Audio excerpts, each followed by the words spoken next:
Hello, Team Easy Dating. I'm so excited for you guys to be here. We've got my friend Traci Blank here, and she's a hypnotherapist. Traci, say hi to everybody. Hi, everyone. Thank you so much for having me. So I brought Traci on because honestly, I kind of was like, what the heck is hypnotherapy and does it actually help anybody? And then I met Traci a number of months ago and we become friendly and I'm like, whoa, she's making some massive changes in people's lives. And I want to learn more about this because I know nothing about it. And I'm sure if you're watching this, you're thinking, well, maybe she can help me with some stuff. So that's why we're here. So first off, Traci, what the heck is hypnotherapy? So it's a very common question I get because there's so many myths out there about hypnosis, and you really see it a lot in cruise ships and in Hollywood movies where the villain is the hypnotherapist behind the scene. But really, most of that stuff are straight up myths that are not true. Hypnosis, hypnotherapy are basically the same thing. Hypnotherapy is using hypnosis for therapeutic purposes. And all hypnosis is a natural yet altered state that we all naturally go into every day where we can access our subconscious programming. So when you're driving home a way that you've gone millions of times before and you zone out and all of a sudden you reach your destination, you were in that same state of hypnosis. So you weren't unconscious. It's not something you can get stuck in. Nobody's controlling you. You are fully in control. If you came to a red light or a deer jumped in your path, your conscious would come back in and you'd slam on your brakes. So in that same example, if the radio's playing and maybe there's a song playing, later you might hear that same song and remember all the words to it. And those are the lyrics getting implanted in your subconscious and becoming up to your conscious mind when it's relevant. So that's the basics of what's kind of happening. We can go more in depth on that, of what actually is happening with the conscious and subconscious and everything, but that's the basic. We all do it naturally. It feels differently for everyone, but you're not asleep, you're not unconscious. It's just that your conscious is saying there's nothing important for me to pay attention to here. I can take a break and let the subconscious be open and in control. Ooh, I like that. All right, let's talk about dating. And let's talk about the folks that have dating issues or problems and then they come see you. What kind of problems would you be treating? So I specialize in anxiety. So I get a lot of people that are coming to me for some type of anxiety. I also have people for tons of other things, but because that's my specialty, that's what most people come for. As far as with dating, this comes up a lot with social anxiety, putting yourself in social situations, especially if you're feeling less confident in those, that can create more unease and more anxiety and make it more stressful. Or if you've had previous past experiences that maybe were a little negative, which a lot of people come to me for, commitment issues due to a previous relationship or trust being broken in a previous relationship, maybe a series of feeling rejected can weigh on people, that can cause anxiety. So these are all types of things that I'm working with people on, and we're really looking at what that programming is that your body is following, that your mind is following when it comes to dating. What is that belief that is causing the emotions, the thoughts, the behaviors that are following? And then what can we do to get to that programming level, to change it so that your emotions, thoughts, and behaviors then follow, so that you feel comfortable going out and dating. So you feel confident, you feel like you're worthy of finding love, that you will be successful in this. Whatever you're looking for, that's what we can program your mind to believe, and to therefore have those emotions, thoughts, and behaviors follow. I love that. All right, Traci. So most of my clients are above 30, but a lot of them, actually like 40, 50% are probably above 55. And so obviously when you've been dating and you're 30 years all the way up to 80 years, you've got a lot of baggage and you've probably had some crappy things happen to you maybe. And when we're having trouble releasing some of those things you were just talking about, like how do you get rid of these things so you can move on? Like what do you do with hypnotherapy to accomplish that? Yeah, so that's a great question. There's so many different processes that we can do within hypnotherapy and within hypnosis. They mainly fall within two categories. There's suggestion therapy, which is where we just directly give new suggestions, new directions to your mind to follow. And these are things that you can even start to do on your own through repetition. There's a reason people do positive affirmations. Repetition does get in. It's that old adage, if you hear something enough, you're going to start to believe it. With hypnosis, it's quicker. We can give you positive affirmations of what you want to believe. So I'm comfortable as I go out with other people. I'm patient with other people if you feel impatient or whatever it is. There's also analytical hypnotherapy, and that's where within hypnosis, we open the subconscious mind, just as we're doing in suggestion therapy, but instead of inserting new programming, we're looking at the programming that's already there to figure out what's holding you back. And we either take away that negative emotion or we directly reverse it in the moment, that negative programming, so that it's no longer holding you back. Maybe we ask your subconscious what it needs to feel better. Maybe it says it needs to feel safe. So then we ask you, what do you need to feel safe? Can you give yourself that? So analytical could include trauma reversals, maybe around a prior relationship. It could also include, when people feel anxiety, a lot of times they'll feel it in their body. I feel butterflies in my stomach. I feel a weight on my chest. I feel like nails in my head, whatever that might be. That's your body communicating. And within hypnosis, we can feel those things. Maybe we feel the butterflies in our stomach. We take them out, put them out in front of us, and ask us, what's your story? Why are you here? And that can give us some really good insights on what our body is trying to tell us so that we cannot feel that anymore. Ooh, that's good stuff. My favorite part of that was towards the beginning when you were talking about positive affirmations. And there's been so many studies over the years that show that when you think positive or even just smile causes things to happen in your brain where you become happy. And even like people that are very sad and depressed, if you just smile, it starts to uplift you. And if you can consistently do that, it's a good strategy. And I love that for kind of reprogramming, your limiting beliefs. And I think that's so powerful. I guess this question's really for me. I want to ask, what is the most interesting case you've ever had? And then what was the outcome of it? I've had so many interesting cases, but some of my favorite things, even within each case, is when we find out what it is that's trying to do for you. So I'll give you an example that actually doesn't have to do with anxiety, but has to do with sleep. So I had this woman in her 60s who came to me because she has never slept well she felt her entire life. So we had done some positive affirmations, some symbolism. It still was lingering. So we did a process where we asked the body why it was holding on to us and what positive thing it was getting out of it. Because there was obviously something positive happening, even though it felt negative, not being able to sleep. There was something positive her body was getting, otherwise it wouldn't have held on to it. So within hypnosis, we asked it what it was doing, and it was a special time for her. When she was a child, her mother didn't let her touch anything within her house. So at night, when everyone else was asleep, she would go around and touch everything. And even throughout her life, when she had children, night was a time when she could do everything for her without people interrupting. So it really was that special time. And why would anyone want to get rid of this special time for yourself? So once we knew that, we carved out special time for her during the day. She started sleeping better at night.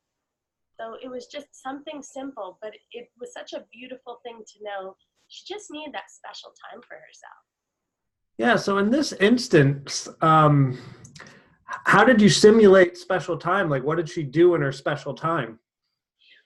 It really was a time for her. I think throughout the day, this happens for many people, especially nurturers. I think, we're all about giving to other people. And maybe at night when others are sleeping, we can give to ourselves. So, we had her schedule time throughout the day at a time that she could commit to, that was going to be about her, that she wasn't going to do things for other people. That was really going to be her time to do what she wanted to do, whether it was her art, or just sitting and relaxing or watching TV, just something that felt like it was for her and special for her. That's so powerful. This is such an The great thing about hypnosis, I find, is it's so empowering. You're not getting what you need from outside advice. You're getting what you need from yourself. And there's nothing more empowering than getting your own advice from your own self. yes. What else do I want to ask you? So we've got our folks that have anxiety that, obviously if we can remove that, they're going to be ready to rock and roll and dating. What about folks that are in like not healthy relationships that are maybe emotionally or physically abusive, that they're staying in? How do you work with those folks? I've actually had that come up more than you would think. People with anxiety sitting in my chair, and within a process will say, what do you need to feel better? And they come out with, I need to leave my husband. They don't always take their own advice in those situations, but it is sometimes the first time they'll allow themselves to really hear that from themselves. Because a lot of times we filter out this stuff that makes us uncomfortable or might take us out of our comfort zone. So that's really the good thing about hypnosis, is we don't have that filter on our thoughts. We can really allow the truth to come out, and then we can decide what to do with it. So in those types of situations, it depends on what somebody comes to me for. They're coming to me because they have anxiety and it comes out that the relationship is what's leading to the anxiety. We'll talk about ways to feel better in that situation if that's what they want to do. And as we just talked about, the advice comes from within them. And a lot of times people will come up with, I need to have a voice. It's my, I'm not vocalizing what I need. So we'll go into doing some confidence building, maybe regress to times in your life when you felt confident and bring that resource forward so you feel it today. Maybe looking back on what you need to feel that voice, to feel that confidence so you can speak up. If it's another thing that you need to feel, maybe it's something that you can give yourself. A lot of people, it's situational. It's a situation in their life where there's maybe a lot going on, but they feel that it will be better. So we'll put a plan in place. Where are your boundaries? What's your line? When you're in a relationship, there's hard times, difficult times, but you need to have your boundaries. Otherwise, people are going to keep pushing them. If you just say, well, I'll know when it gets bad enough, you might not, because it will go by inches. So having that firm boundary not only gives people the confidence of, I know where I'm not going to be okay and I can stick with that, but it also gives them kind of a feeling of where they are in regards to when it will come to that.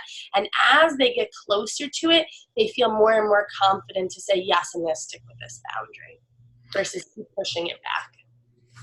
Yeah, this is so important. I have all my clients document their boundaries before they get in a relationship, so that when it's time, it doesn't happen, like you said, where it's just baby steps, where the guy's not behaving bad, where it's like, I need to break up, but he's behaving not how you want him, not how you want him, not how you want him. And you're like, oh, but when we go on dates, it's so much fun, and I love him, and he's great, and blah, blah, blah. He's been so much better than other people. But then he starts inching, and finally he gets to that boundary, but it was so slow and over such a long period of time that you didn't even notice what was happening. And then maybe it's too late. So what I want to ask you is, quite frankly, like everyone watching, including myself, and for a while, now I have not really documented what their boundaries are. We just go about dating, we wing it, and we hope. Now, for these folks that are in relationships where they're not happy, but they've never set boundaries with their person, so they're not used to hearing it, they don't know how to respond to it, how does that person communicate to their partner, hey, these are my boundaries right now, and I know you haven't heard about them ever, but now this is my boundary. So how do you go about that? It really depends on your relationship with your partner. I have this great book that I recommend to a lot of people, and different people might not like a book, but it's called Nonviolent Communications. I don't know if you've heard of it, but I lent it out to a client, otherwise I'd show you. But it's really about speaking in a way that's about me. I feel this in this type of situation, which I'm sure we've all heard. It's kind of common sense, but it really puts it into a very practical layout of how you can talk to somebody in a way that shouldn't make them defensive. The other thing I would say is be prepared that if they don't take it well, it's okay. It's the first time they're hearing it. So it might be a bad reaction in the moment, but you're planting the seed, and then you can slowly start to reinforce it, and they'll understand if it's a good relationship, as you know, with that type of thing. You know, your partner will keep that in mind, but also allow that there's going to be some space and room for everybody in that situation to grow into. You with the person with creating the boundary and sticking to it, and the other person with getting used to feeling that boundary and having to deal with that boundary. In the meantime, one of the best things you can do while you're saying boundaries, but also just in any time where you're having a difficult time with your partner, is to really focus on the good. When we get focused on the bad, that's all we see. Our mind looks out for exactly what we tell it to look out for. That's why when we decide on a new car we want to buy, we see that car everywhere. So if you're thinking my partner's never going to be okay with these boundaries, you're just going to see all the instances of that. You're going to project it on them, even if they're saying, no, I'm not feeling that way. You're going to also just put that vibe out there. So of course that's what they're going to feel, that they can't possibly meet this standard. It feels impossible because that might be what you're projecting. So project that this is going to be easy, that we're all going to have some room to grow, and it might be a little uncomfortable. We're going to get there. Be patient with yourself and with your partner as well during this time. Nice. I'm going to go back to 2 questions ago because I was dying to ask this and I actually forgot about it. I'm back now. Anyway, we were talking about abusive relationships that were either physically or emotionally abusive. And then you said that this person said, hey, I need to leave this person. So they know. But sometimes they don't. And that's a big problem. And I know a lot of coaches that actually just focus on that. Because as you know, in relationships, we get comfortable. If you've been there for a year, 2 years, 20 years, 30 years, it's like, this is my partner. This is all I'm used to. I know it's not good, and I know I could do better, and I know I deserve better, but I'm used to this, and this is my family member. Now, they say they want to get out, and you've heard the backstory, and you know they should get out. How do we start triggering action? Because that is, I think, the money word. Like, how do you get people to do things? And that's so freaking hard. What do you got for me? How do we get action?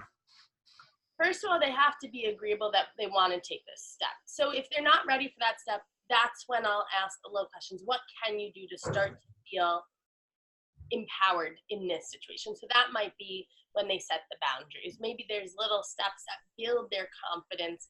But in everything that we do, even if it's I want to feel calmer, I always say, what action can you take right now to reinforce that is true about you, that you are calm, or that you can set boundaries, or that you deserve to date somebody that is loving and supportive and whatever you're looking for. What can you do right now to prove that to yourself?